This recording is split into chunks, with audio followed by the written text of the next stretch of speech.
In this video, I'm going to show you how we can use a value in a cell, in a spreadsheet cell within Power Query as a parameter. What we're going to do, we're going to build this very simple thing here that we have these two cells. One of them has the wrap and the other one is the region. And if we go and select a particular region and a particular wrap, let's say I do Olivia West, then it should go within this table, filter to all the matches for this criteria, basically West and Olivia combination. And based on these values, we should then get this new query table. So if I refresh this, see, it gives us West Olivia, which is what was matching this particular combination right here. And if I switch this to Grace and refresh this, then it should pull those records. And we're doing that by connecting this cell values, this named ranges, and we're pulling them to Power Query, and then we use them as a parameter. So let's get started. Okay, so before we even start talking about getting parameters from cell values, let's just do the easy part. Let's just convert this data to a table and connect it to Power Query. So I'm just going to go ahead, select this, go under Insert, make a table. It has headers. That's accurate. So now this is a table. I'm going to make sure I name that table in a way that makes sense. So I'll just go here and call it purchase underscore data. Doesn't matter as long as you have a name. So here I'm going to click on this, go to data, and we'll do from table range to connected. Or if you don't have it here, you can always find it here. And here we would do from other sources and from table range. Now this is going to just connect it. As you can see, we get it here with the same name we had it as a name of our table. So for example, now if I wanted to filter this data by salesperson, I could go here under the sales wrap and filter this to say Olivia, press OK, and that should filter it to this. If I just go under this advanced editor right now on top, you'll see that what's happening here, this is that Olivia value, which is what I'm going to try to replace with a dynamic parameter that's going to be coming from a value in our spreadsheet. But for now, it's just hard-coded Olivia. Good enough. I'm going to press done. And I'll just, for now, load this as a connection. So I'll do close and load to. I'll do only create connection, press OK. And we'll just have it sitting right here. Now let's get to actual values that we're going to need to basically filter this data. So I want a cell where I'm going to be able to type Olivia or any other name. And I want to get this value from the cell and pull it to Power Query. Now to do so, we have two options. We can either have a named cell or we can create a table with this value. So I'm going to give you both options so you can see how this works. The way it would happen, so I'm going to do Olivia again. Now for this, we'll do name, something like this. And I can just go ahead and select this, go under Insert, make a table out of this. And it has header, which is this name. Press OK. And we can call this whatever we like. I'm just going to call it name underscore table. So that's one way we can connect to this data. Another way we can connect to this is by naming the cell by using a named range, basically. And that means I could click on the cell, go to this box where it says G2, and give this a name. So I'm going to call this sales underscore rep. That's going to be the name of this cell. So now I should be able to connect to both of these things. So what I'm going to do now, I'm going to click on this cell that's named, that's called sales rep, go to data, and again, I'm going to click from table range. And as you can see, I got this sales rep and it says Olivia here. So let's look into advanced editor again. And you'll see here, it connected to my current workbook. And then in that current workbook, it found this named range by the name sales rep, and it gets the content of that. And then after it does this automatic promoting to headers and transforming columns. I don't want any of that. So what I'm gonna do, I'm just gonna erase all of this and just keep this first line. Remove the comma here too. And here we assign this to this variable source, which is what we're gonna return here. So source here too. Should match, and it's case sensitive.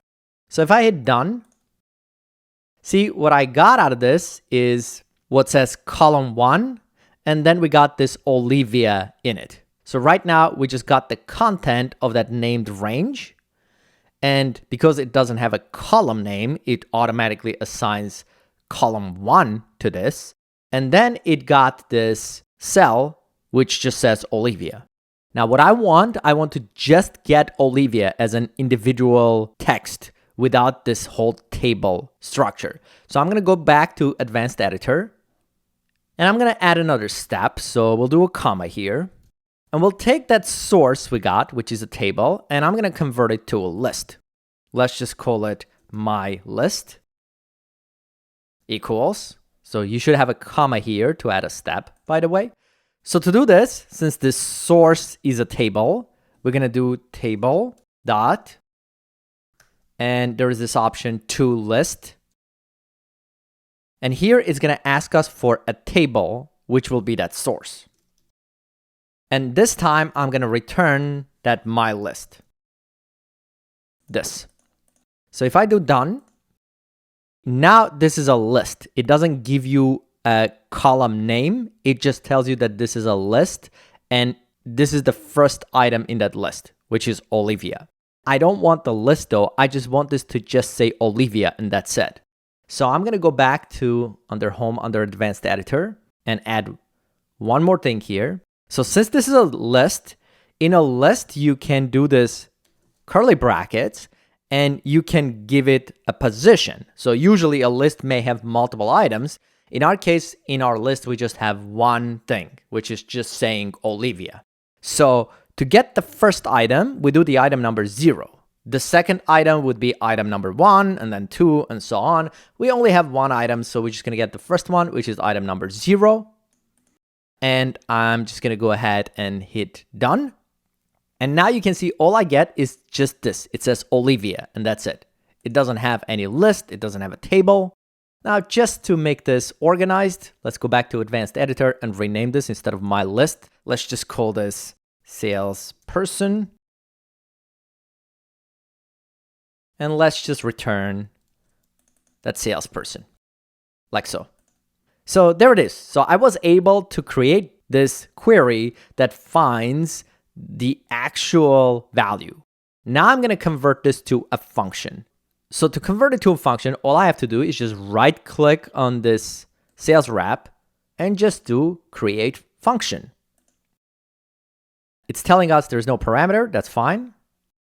And now it's going to ask us, what do you want to call this function?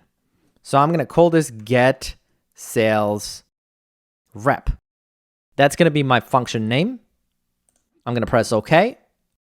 And now you'll see there is this fx that's called get sales rep. And since it's the function, we can invoke this function. So if I click on this, it runs it, and we get Olivia. Now, it has now this invoked function to show us the results. I don't care about this, so I'm going to right click and delete it. But now I was able to create a function that will go grab the actual name of that person from that cell. So I don't need this anymore. So I'm going to go ahead and delete this too. So now all I'm going to keep is the function that we've just created that gets that person's name. And then we have this original thing, which was where we get our original table and filter it to a person.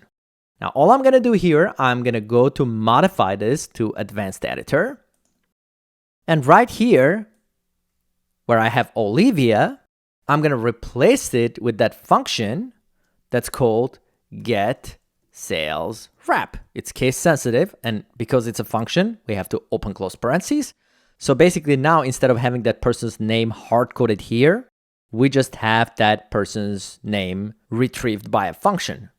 So with this, we're going to hit done. And as you can see, this still works. So with this, let's load this table back to our spreadsheet. So I'm going to do close and load. Now, because I created a connection previously, it doesn't put the table back here, but maybe I'll put that table down here someplace, right? So that was this table, purchase data. So I'm going to right click on this, and then I'm going to do load to. And here I'm going to say load to a table. And in that table is going to ask us where to put this. So I'll just say put it starting here. That should be a good place to start. I'm going to press OK. And now it should load those results from our filtered data from this table here. Now, this didn't have to be all in one tab. We could have done this on a different tab. But the point here is, because this says Olivia here, because this is the cell we're linking to right now, it's filtering this table and it gives us these results, just Olivia. So if I go here, instead of Olivia, I just type Grace. And we simply just refresh this. You will see how now, based on this, it grabs everything that matches Grace. We can obviously update this to any value, and that's gonna update just fine.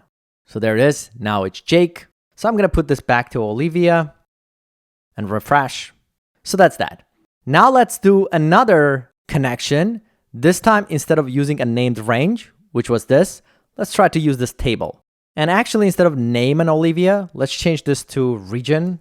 And for this one, we'll do something like West or something. So now I want to add another filter, which is going to use this West value from this table. So again, we need to, first of all, connect to this table. So I'm going to click on this, go to data, from table range. That's creating that connection. As you can see, this is, again, a table that has this region column name, and the value is West. So yet again, I'm going to go to advanced editor. And what I can do, I can add more steps. So we're going to take that table, convert it to list again. So I'm going to add a comma. And if you remember the way we create the list, we do table.toList. And we pass that table, and our table is going to be whatever's here, the last step. This is the name it made. Not particularly a great name. Let's just make it short. You could just copy and paste it here. That would work just fine. But I'll just call it TBL for table. And then I'll just pass it here. And after we pass it here, this gives us a list, if you remember. And we want to get the first item in that list, which will be 0. And now we're going to save this in a variable. So we'll call this name equals, actually, this is region, not name. Region equals this, and then we'll return that region, like so. So this now should just give us that value again, the same way. See, it's just West. And again, I'm going to need a function out of this. So I'm going to right click, create a function. I'm going to call it get region, like so. Press OK. So now I got this get region function. I don't need this anymore, so I'm going to delete that. So now I can use that get region function here, and I want to use that to filter by this region column. So let's add that step to filter by region column. And for now, I'll just hard code West. But now we can get back to advanced editor. And instead of this West, we'll just use the function called getRegion that we've just created ourselves. So now it should dynamically pull that data. I'm going to hit done. So I'm going to do close and load, close and load. We already have a connection and we already have a table. We don't have to load anything. So with this setup, if I, for example, change this to Midwest, and we simply just refresh this, you should see now we get Midwest Olivia, because this is Midwest, this is Olivia. If I change that Olivia to, say, Isabella, and refresh, now we get Midwest Isabella, based on these two values. And then finally, to make this even more interesting, you may end up in a situation that you want to get a bunch of different parameters from a bunch of different cells. And then you don't want to create this connection every time and do this function every time for each one of these. Now, I'm going to create a universal function that we can use for any named cell. So I'm just going to copy this, the one we already did, right click, and I'm going to do duplicate. And that's going to copy that function. See, this is that function. I'm going to rename that, right click, rename. Let's call it get value, like this. So that's going to be the function I'm going to use. And what I'm going to do here, I'm going to go to advanced editor. Right now, this is just a copy of this get sales rep function. It's the same thing. And what it does here, see, it's using the sales rep name to get that information. So what I'm going to do here, I'm going to pass an argument here between this parentheses, and I'm going to call that argument named range, like this. And then instead of the sales rep, I'm just going to do named underscore range, which is the parameter I'm getting from here. And the rest of this is going to stay the same. I'm going to hit done. And then I'm going to show you what this is actually going to accomplish. So I've called this function get value. And just to refresh your memory, let's actually go back to the spreadsheet. This cell right here is called sales rep. Let's copy that name, sales underscore rep, and go back here.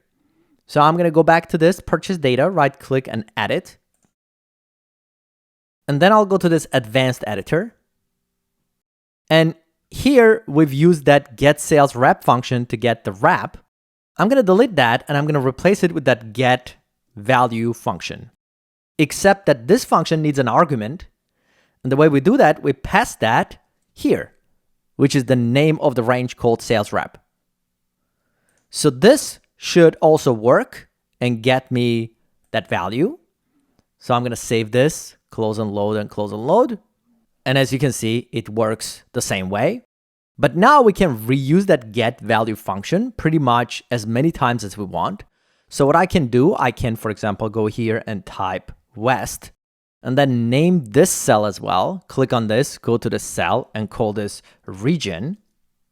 So now I got this cell that's called sales rep and this cell that's called region. So now I can go back to this, click edit, go to my advanced editor again. And instead of this get region, now I can use that same get value function and then pass the name. So I named that cell region, that new named range. So I'm just going to pass that. And this same function get value should now work for both of those. I'm going to hit done.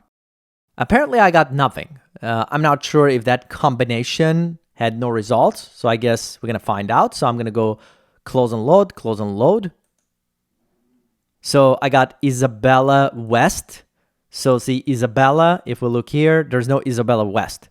Let's switch this to like Olivia and then refresh this and see we got West Olivia. So now we're using that same function to get both of these named ranges, and we can make as many as we like and use that same get value function, meaning at this point, I don't really need this get sales rep. I can delete this.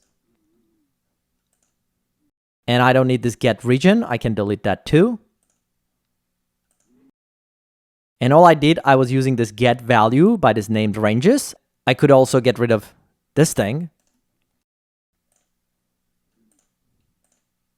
which we don't use. So now we can just say rep region, and we can color code this in some nicer way, I guess. And you could add some data validation here if you wanted to. You could go under data validation, and do some sort of list. And I'm just going to keep it simple. I'll just do Olivia, comma, Grace. So now it's going to do a drop down of those. And then I can go here and do another data validation.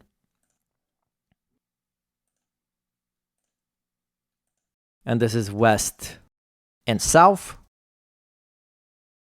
So now we have these drop downs.